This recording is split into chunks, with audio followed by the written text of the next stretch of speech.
اون کی صورت میں یکشا چھا گئی، طاری ہو گئی، طائفۃ منکم، وہ اون کے گروہ پر تم میں سے، وطائفۃ، اور ایک گروہ قد اہمتہم انفسہم، فکر میں لگا ہوا تھا اپنی جانوں کی، یظنون باللہ، گمان کر رہے تھے ساتھ اللہ کے، غیر الحق،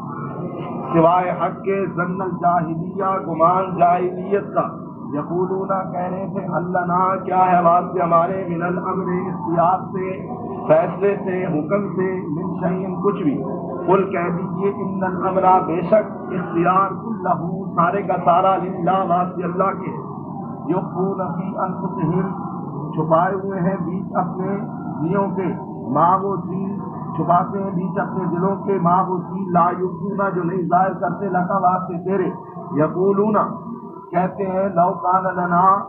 اگر ہوتا واسطے ہمارے، من الامر، اختیار میں سے، شیء، کچھ بھی، ما قتلنا ہاؤنا، نہ ہم مارے جاتے، قتل کیے جاتے یہاں پر، قل کہہ دیجیے، لو کنتم، اگر ہوتے تم، فی بیوتکم، بیچ اپنے گھروں کے، لبرز الذین، البتہ نکل پڑتے، چل پڑتے وہ لوگ، کتب علیہم القتل، لکھا گیا اوپر ان کے قتل ہونا، الی مضاجعہم، طرف اپنے گرنے کی جگہ کے، طرف اپنے قتل گاہ کے، وَلِيَبْتَلِيَ اللَّهُ، اور یہ کہ آزمانا چاہتا تھا اللہ، مَا فِي صُدُورِكُمْ، جو بھی تمہارے سینوں کے ہیں، وَلِيُمَحِّصَ مَا فِي قُلُوبِكُمْ، اور یہ کہ خاص کرنا چاہتا تھا، صاف کرنا چاہتا تھا، چھانٹی کرنا چاہتا تھا، مَا فِي قُلُوبِكُمْ، جو بھی تمہارے دلوں کے ہیں، واللہ، اور اللہ، علیم بذات الصدور، جاننے والا ہے سینوں کی باتوں کو، ان الذین، بے شک وہ لوگ، تولوا، جو پھر گئے، منکم، تم سے، یوم التقى الجمعان، جس دن اکٹھ ہوا دو گروہوں کا، آمنا سامنا ہوا دو گروہوں کا، ملاپ ہوا دو گروہوں کا، انما استزلهم الشیطان، سوائے اس کے نہیں کہ جھٹلایا ان کو شیطان نے، ببعض ما کسبوا، ساتھ بعض اس چیز سے جو انہوں نے کسب کیا، وَلَقَدْ، البتہ تحقیق، عَفَا اللَّهُ عَنْهُمْ، معاف کیا اللہ نے ان سے، ان اللہ، بے شک اللہ، غفور، بخشنے والا، حلیم، بردبار ہے، تحمل والا۔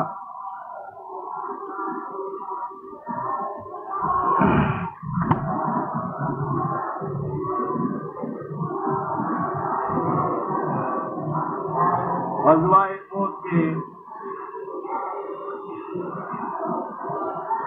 آثار شکن اختتام کے بعد اللہ کی طرف سے ایک خاص مہربانی خاص ایمان والوں پر یہ ہوئی کہ جب یہ معرکہ اختتام کو پہنچا، زخمی زخموں سے چور تھے، شہیدوں کی لاشیں ان لوگوں کے زخموں پر نمک پاشی کی مترادف تھی، خفت اور شکست کے احساسات ان کے قلب و جگر کو چھلنی کیے جا رہے تھے۔ پھر دوست نما دشمن، منافقین اور یہود کے طعنے اس پر مستضاف، یہ سب چیزیں مل کر بہت بڑی تکلیف اور بہت بڑی ذہنی اور جسمانی اذیت کا سبب بنی۔ لیکن اس مرحلے پر اللہ نے ایک خاص کرم فرمایا، جو صحیح ایماندار مخلص لوگ تھے، اللہ نے ان پر ایک عمد طاری فرمایا۔ حضرت ابو طلحہ رضی اللہ تعالیٰ عنہ فرماتے ہیں کہ حالت یہ تھی کہ ہم جس چیز کو ہاتھ میں پکڑے ہوتے تھے، اون کی وجہ سے وہ چیز ایسے کہ جیسے ہمارے ہاتھ سے کھسکی جا رہی ہے، نکلی جا رہی ہے، اور یہ اون طمانیت کی علامت ہے۔ سیدنا عبداللہ ابن عباس رضی اللہ تعالیٰ عنہ فرماتے ہیں اگر جنگ میں اونگ آئے تو یہ رحمت خداوندی ہے، حالت خوف ہو، یہ اللہ کی طرف سے ہے، اور اگر نماز میں اونگ آ جائے تو یہ شیطان کی طرف سے۔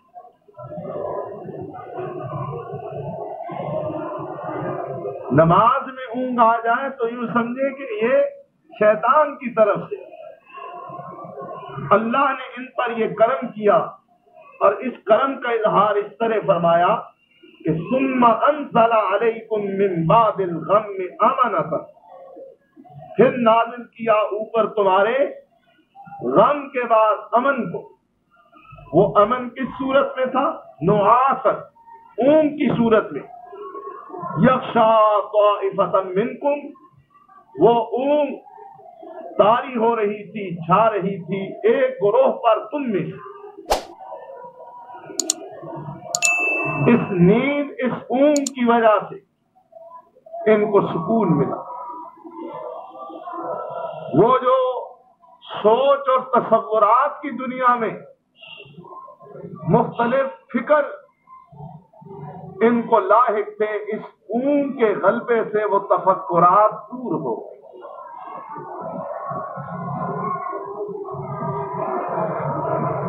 یہ اللہ کی ایک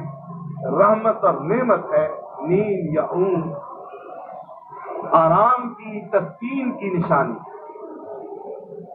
اور اللہ نے اس کے لیے اسی لیے اپنی رحمت سے رات کو مقرر کیا تاکہ تم رات کو تھکے ہارے، تھکے ماندے اپنے بچھونوں پہ، اپنے بستروں پہ، یا جہاں بھی جگہ میں۔ اور یہ عجیب سی بات ہے، ضروری نہیں بستر اور بچھونا، جہاں بھی آپ سر رکھیں دیکھے تھے۔ بسا اوقات رات کو بسوں میں یا سفر کرنے کا جگہ تنگ ہو تو بیٹھے لوگ ایک دوسرے پر گرتے رہے، دائیں بائیں۔ بعض دفعہ ایسے کہ آگے جو جھٹکا آیا ہو، لوہے کے پائپ سے سر لگتا ہے، خاصی تکلیف، چند لمحوں کے بعد پھر وہی کیفیت ہو۔ تو یہ اللہ کی ایک رحمت اور نعمت، اس سے بڑی پریشانیوں کا، تھکاوٹوں کا، ذہنی اذیتوں کا ازالہ ہو جاتا۔ ہمارے ایک گروہ کی حالت تو یہ تھی کہ ہم نے ان پر نیند اور اونگ کو طاری کر دیا، وہ چھا گئی، اور ان کو اس غم کے بعد امن اور تسکین نصیب ہوئی۔ وَطَائِفَةٌ قَدْ أَهَمَّتْهُمْ أَنفُسُهُمْ، اور ایک گروہ وہ بھی تھا کہ جس کو اپنی جان کی فکر لگی ہوئی۔ یہ وہ لوگ کہ جو غیر مخلص تھے یا انتہائی درجے کے ضعیف الاعتقاد اور ضعیف الایمان،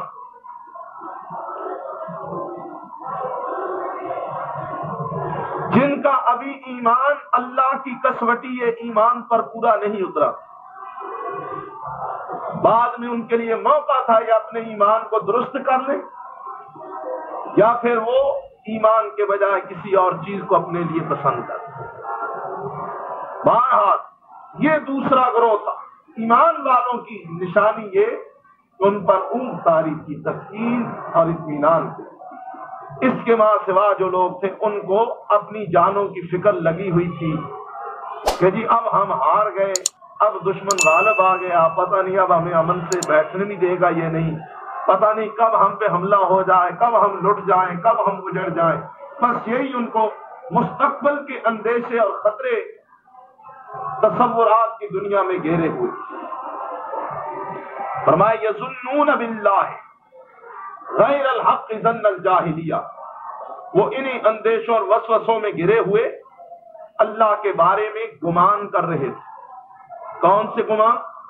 غیر الحق، ایسا گمان کہ جس کا حق سے کوئی تعلق نہ تھا، ایسا گمان کہ جو ظن الجاہلیہ کا مصداق، جاہلیت پراگندہ سوچ، جاہلانہ سوچ، جس کا حق کے ساتھ اور جس کا علم و معرفت کی دنیا کے ساتھ کوئی تعلق اور واسطہ نہ تھا. یہ سوچ اس گروہ کی یہ سوچے. ایک تو اپنی جان کی فکر, دوسری یہ سوچ کہ پتہ نہیں اللہ سچا ہے یا نہیں, اگر سچا ہوتا تو ضرور ہماری مدد کرتا. اللہ کے رسول بھی پتہ نہیں سچے ہیں یا نہیں, اگر سچے ہوتے تو کبھی شکست نہ کھاتے, کبھی زخمی نہ ہوتے. پتہ نہیں ہمارا دین بھی سچا ہے یا نہیں, چلو اسی دین کی طرف لوٹ. یہ اس طرح کے وسوسے دشمن کی طرف سے مغلوب ہونے کا خوف, اپنے مستقبل اپنے مفادات کے زائل ہونے کا خطرہ, اللہ, رسول, ایمان, دین, حقانیت, ان سب باتوں کے اندر وسوسات کے اندر گرے ہوئے تھے. اور جس کی ترجمانی اللہ تعالیٰ نے ان لفظوں میں کی, قد اہمتہم انفسہم یظنون باللہ غیر الحق ظن الجاہلیہ. ان کو فکر فقط اپنی جانوں کی, اپنے آل و عیال کی, اپنے مال و منال کی, اپنے مستقبل کی تھی, اور اللہ کے بارے میں وہ ایسی سوچیں سوچ رہے تھے کہ جن کا حق کے ساتھ کوئی تعلق نہیں, ایسی سوچیں کہ جو نری جاہلانہ سوچیں. اور زبانوں سے کیا کہہ رہے تھے؟ یقولون هل لنا من الامر من شیء, کہہ رہے تھے کیا ہے واسطے ہمارے, من الامر حکم سے, فیصلے سے, کام سے, من شیء کچھ, یعنی یہ جو کچھ بھی ہوا ہمارا اس میں کیا, ہم سے تو کسی نے نہیں پوچھا, ہمارا تو مشورہ کسی نے نہیں مانا, ہماری رائے کو کسی نے اہمیت نہیں دی, ہم بکتے رہے, کہتے رہے کہ حضرت نہ جائیں, یہاں ہی رہ کے لڑائی کریں, ہماری کسی نے نہیں سنی. یہ چیستان کھول کر بیٹھ گویا کہتے اگر ہماری بات حضرت مان لیتے تو پھر یہ کچھ نہ ہوتا. آگے مزید آ رہے ہیں, گویا کہ انہوں نے کہا کہ یہ سب کچھ اس لیے ہوا کہ ہماری بات نہیں مانی, ہمیں اہمیت ہی نہیں دی گئی, ہماری بات کی کوئی وقت ہی نہیں تھی. ٹھیک ہے, ہم نے مشورہ دیا لیکن حضرت نے کانوں سے ہمارے مشورے کو گزار دیا اور کوئی ان کو سنا نہیں, اہمیت نہیں. جی ہماری کیا حیثیت ہے, ہمارا کیا اختیار ہے؟ قل ان الامر کلہ للہ, کہیے تمہارا بھی اختیار نہیں اور رسول خدا کا بھی اختیار نہیں, یہاں تو سارے کا سارا اختیار اللہ کا, جو کچھ ہوا اس کے حکم سے ہوا. یہاں تم کیا کر سکتے اور کوئی دوسرا کیا کر سکتے, یہ تو اللہ کا اختیار, اللہ کی مشیت ہی ایسی. فرمائے یہ تو بات وہ تھی جو انہوں نے منہ پہ کی, یخفون فی انفسہم ما لا یبدون لک, یہ وہ چیزیں ہیں جو اپنے دل میں چھپا رہے تھے اور تیرے سامنے ظاہر نہیں کر رہے, لیکن چونکہ اللہ علیم بذات الصدور ہے, اس لیے اللہ نے ان کے دلوں کی بات کو واضح کر دیا کہ انہوں نے تان و تشنیع, لان تان اور اس طرح کی باتیں کہ یوں ہوتا تو یوں نہ ہوتا, ایسے اگر ہو جاتا تو ایسے نہ ہوتا, کیسے نہ ہوتا. فرمایا یخفون فی انفسہم, چھپاتے اپنے دلوں کے اندر, ماں وہ چیز لا یبدون لک, جو تیرے لیے ظاہر نہیں کرتے. کیا یقولون, کہنے لگے لو کان لنا من الامر شیء, اگر ہوتا ہمارے لیے بھی اختیار میں سے کوئی چیز, ہماری بھی کوئی وقت ہوتی, ہماری بھی رائے اور مشورے کی کوئی ویلیو ہوتی, تو ما قتلنا ہونا, ہم یہاں مارے نہ جاتے. یہ سب کچھ اس لیے ہوا کہ ہماری بات کو کوئی اہمیت نہیں دی گئی, وقت نہیں دی گئی. اگر ہماری بات کو مانا جاتا تو ہم یہاں پر مارے نہ جاتے. یہ وہ چیز ہے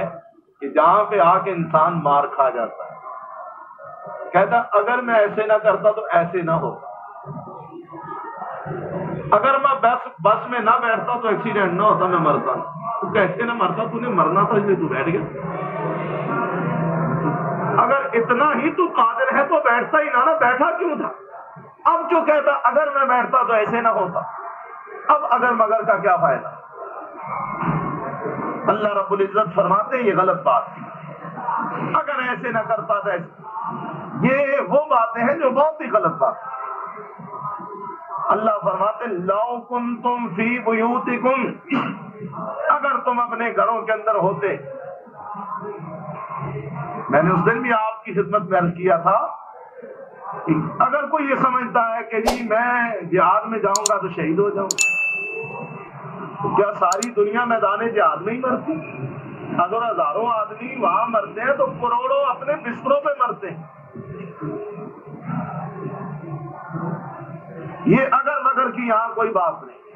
یہاں بات ہے اللہ کی مشیت کی، اللہ کے فیصلوں کی، اللہ کی قدرت کی، اللہ کی تقدیر۔ اللہ کے سامنے اگر مگر کا کوئی ہیلا بانا نہیں چلتا۔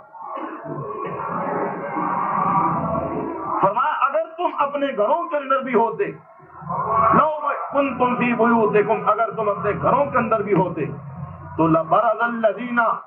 چل پڑتے نکل پڑتے وہ لوگ، کتب علیہم القتل، جن کے لیے مرنا یا قتل ہونا لکھ دیا گیا تھا، وہ چل پڑتے اپنے گھروں سے بھی، کہاں؟ الی مضاجعہم، طرف اپنی گرنے کی جگہوں، قتل گاہ کے، مقتل کے، یعنی بے شک تم گھر بھی بیٹھے رہے، لیکن جس نے مرنا تھا وہ گھر سے اٹھ کر کے بھی موت کی جگہ پر۔ اور یاد رکھیں موت آتی نہیں، آدمی خود موت کے پاس جاتا، خود آدمی موت کے پاس جاتا، اور ایسی بے شمار مثالیں۔ اور ویسے بھی یہ خیال کرنا، موت سے ڈرنا، یہ کم از کم ایمان والے کا شیوا نہیں کہ موت سے ڈر۔ ایمان والا تو وہ ہونا چاہیے کہ جس سے موت ڈرے، اس لیے کہ بزدلوں، کمزوروں، تھوڑ دلوں، عیاشوں، بدماشوں اور زندگی کے ساتھ محض اور مطلق محبت کرنے والے حیات پرستوں کا اس دین کے ساتھ کوئی تعلق نہیں۔ اس دین کے ساتھ ان لوگوں کا تعلق ہے کہ جنہوں نے محمد کریم صلی اللہ علیہ وآلہ وسلم کے اس ارشاد کو اپنے دل میں جگہ دی ہے،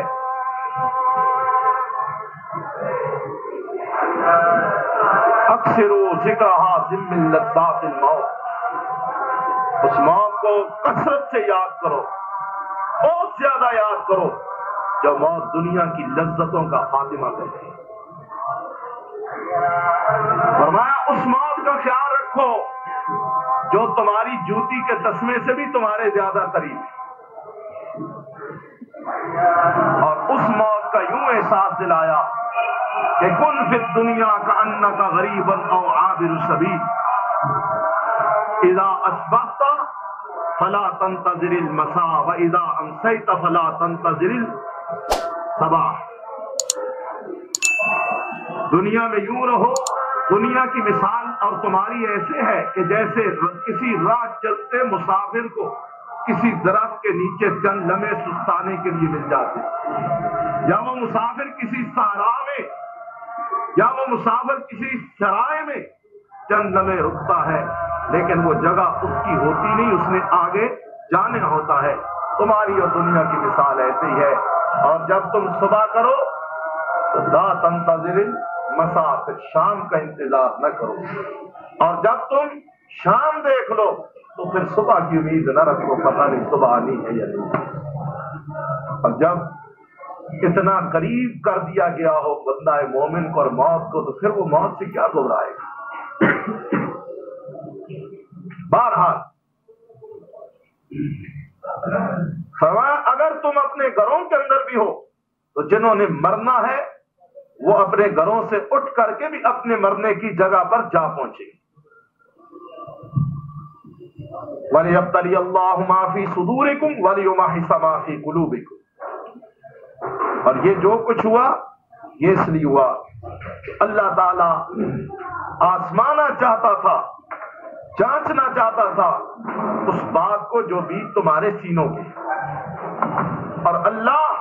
تمہارے دلوں کے میل اور کھوٹ کو صاف کرنا چاہتا تھا۔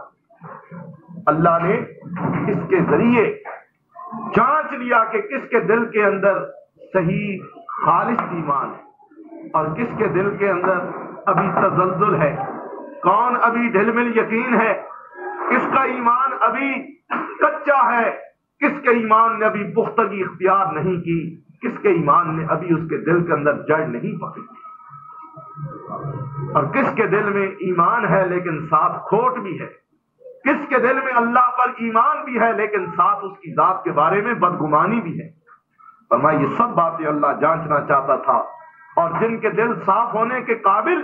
اللہ ان کے دلوں کو صاف کرنا چاہتا تھا، لہذا اللہ تعالیٰ نے الگ کر دیا، ایک گروہ پر اونٹ کو طاری کر کے ان کو الگ کر دیا، اور دوسرے گروہ کو اللہ تعالیٰ نے اس طرح الگ کیا کہ وہ اللہ کے بارے میں ناحق بدگمانی کرنے لگے اور کہنے لگے کہ اگر حضرت ہماری بات مان لیتے تو یوں نہ ہوتا، اگر ہمارا کوئی وقت اور ویلیو ہوتی تو ہم مارے نہ جاتے۔ فرمایا اس طرح باتیں کر کے انہوں نے اپنے آپ کو الگ کر لیا۔ اس آزمائش کے بعد اللہ نے ان کو الگ کیا۔ اگر یہ آزمائش نہ ہوتی تو مخلصین اور غیر مخلصین کا امتیاز اور فرق کیسے واضح ہو؟ لہذا واللہ علیم بذات الصدور، اللہ تعالی جانتا ہے سینوں کی باتوں کو، سینوں کے راز کو۔ ان الذین تولوا منکم یوم التقى الجمعان، بے شک وہ لوگ جو پھر گئے تم میں سے، یوم التقى الجمعان، جس دن تقا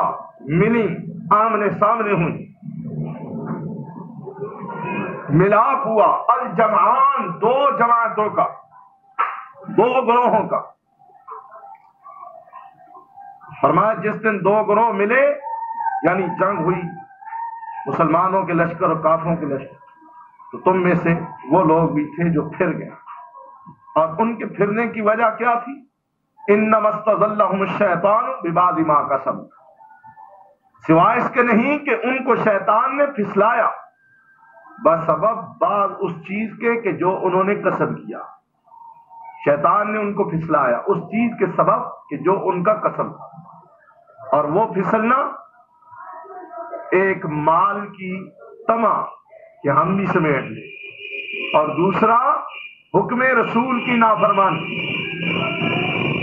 فرمایا تم میں سے وہ لوگ بھی تھے جو جنگ والے دن شیطان کے بہکاوے میں آ کر پھسل گئے، اور اپنے بعض کسب اور اپنے بعض کرتوتوں اور بعض اعمال کی وجہ سے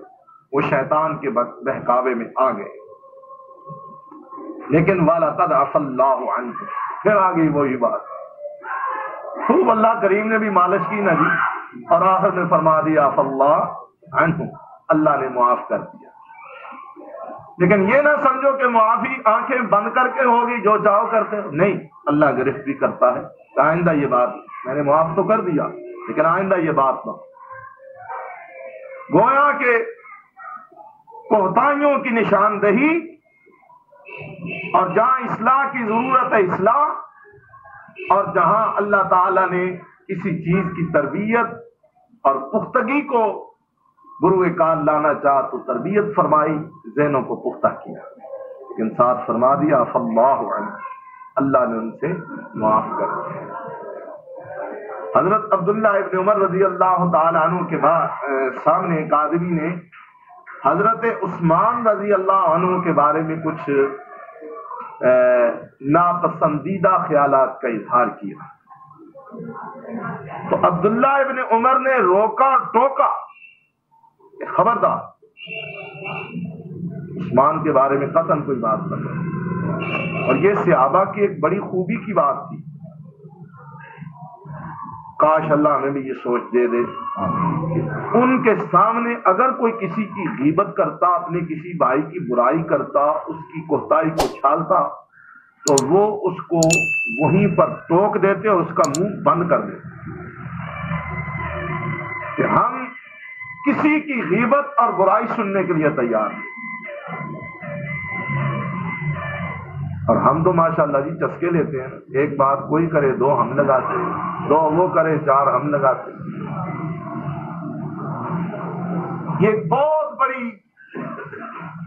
بڑی لعنت ہے، غیبت کرنا بھی لعنت۔ یہ نہ سمجھیں کہ غیبت کرنا گناہ ہے، غیبت کرنا بھی گناہ ہے، لیکن میں یہ سمجھتا ہوں کہ غیبت سننا اس سے بھی بڑا گناہ ہے، اس لیے کہ آپ نے اس کو غیبت کرنے کے بعد یہ حوصلہ دیا کہ وہ اس غیبت کو جاری رکھے، لہذا آپ اس گناہ کے محرک ہیں۔ اس کی تحریک کا بھی گناہ اور غیبت سننے کا بھی گناہ۔ صحت کے اندر اگر کوئی فی الواقع برائی ہے بھی، آپ میں سے کسی بھائی میں کوئی غلطی، تو دوسرے کسی بھائی کو یہ حق نہیں پہنچتا کہ وہ کسی تیسرے کے سامنے یا اسی مجلس میں سے کسی آدمی کے سامنے کہے کہ فلاں یہ برائی۔ ہاں، اس کا شرعی طریق یہ ہے کہ آپ مجموعی طور پر کسی کو نامینیٹ کیے بغیر، کسی کو نامزد کیے بغیر، نشانہ بنائے بغیر ایک بات ایسی کہتے ہیں کہ جس سے مجموعی طور پر آدمی بات سنتا اس کی اصلاح ہو جاتی ہے، تو یہ ایک الگ بات ہے۔ یا یہ کہ اگر اس طرح بھی نہیں تو پھر آپ کی خیر خواہی کا تقاضا یہ ہے کہ آپ اپنے اس بھائی کو تنہائی میں، خلوت میں ایسے اچھے انداز سے سمجھائیں کہ اس کی عزت نفس بھی مجروح نہ ہو اور وہ اپنی خامی کی بھی اصلاح کرے۔ مجھے یاد آ گئی بات، ایک دفعہ حسنین کھیلتے ہوئے آگے مسجد میں، تو ایک بابا وضو کر رہا اور وہ وضو ایسے ہی تھا جیسے ہمارا، کوئی ترتیب نہ، اور اس وضو کے اندر سنت کا اہتمام۔ وہ دیکھنے آپ اس میں بھائی کہنے لگا بزرگ ہم اس کو کیسے کہیں؟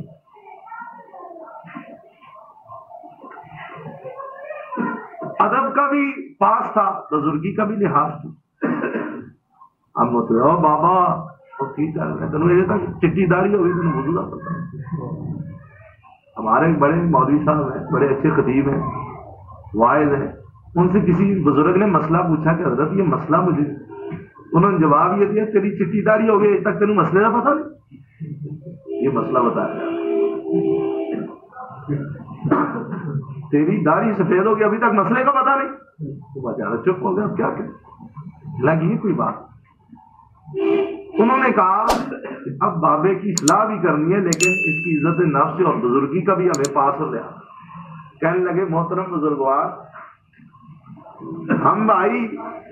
وضو کرتے ہیں، یہ کہتا ہے تیرا وضو غلط ہے، یہ کہتا ہے تیرا غلط ہے، اب پتہ نہیں ہم میں سے کس کا صحیح ہے۔ آپ بزرگ ہیں، محترم ہیں، ہم وضو کرتے ہیں، آپ دیکھیں کس کا صحیح ہے اور کس کا غلط۔ پہلے سیدنا حسن نے وضو کیا، بابا دیکھتا، پھر سیدنا حسین نے وضو کیا، بابا دیکھتا، وضو دونوں کا ایک طرح کا۔ بابا بھی سمجھدار، کہنے لگا بچوں تم دونوں صحیح ہو، میں ہی غلط، میں ہی غلط۔ یہ ہے حکمت اور دانائی کے ساتھ اصلاح۔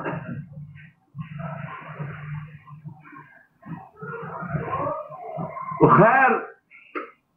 بات دور جا نکلی، عرض یہ کر رہا تھا کہ صحابہ کسی کی غیبت نہ کرتے تھے نہ سنتے۔ یہ برائی ایسی ہے کہ اگر آپ اس سے بچنے کا تہیہ کر لیں نا، یقین جانیے آپ اس کے ساتھ دیگر بے شمار بیماریوں سے محفوظ ہو جائیں۔ کیوں؟ ہمیں روحانیت نہیں، بصیرت نہیں، دین کی سمجھ اور فہم نہیں، ہم میں وہ چیز ہی نہیں ہے۔ لیکن انسان دو چیزوں کا مجسمہ، ایک روح ہے، ایک جسم۔ جسم کی بیماریاں بھی ہوتی ہیں، آج کل کیا ہے جی، کھانسی ہے، نزلہ ہے، زکام ہے، بخار ہے، موسم بدل رہا ہے۔ اس کے لیے احتیاط یہ ہے کہ آپ منہ کو ڈھانپ کے رکھیں، ناکوں کو، گلے کو ٹھنڈی ہوا سے، سردی سے، گرمی سردی سے، یہ جو بھی احتیاط کے تقاضے آپ کو بتاتے ہیں لوگ، ڈاکٹر صاحبان، سمجھدار لوگ، ان کو آپ رکھتے ہیں تو آپ کا جسم محفوظ ہے۔ اسی طرح روح کی بھی بیماریاں ہیں۔ روح کی بیماری جو روح کو گھن کی طرح چاٹ جاتی ہے، روح کا کینسر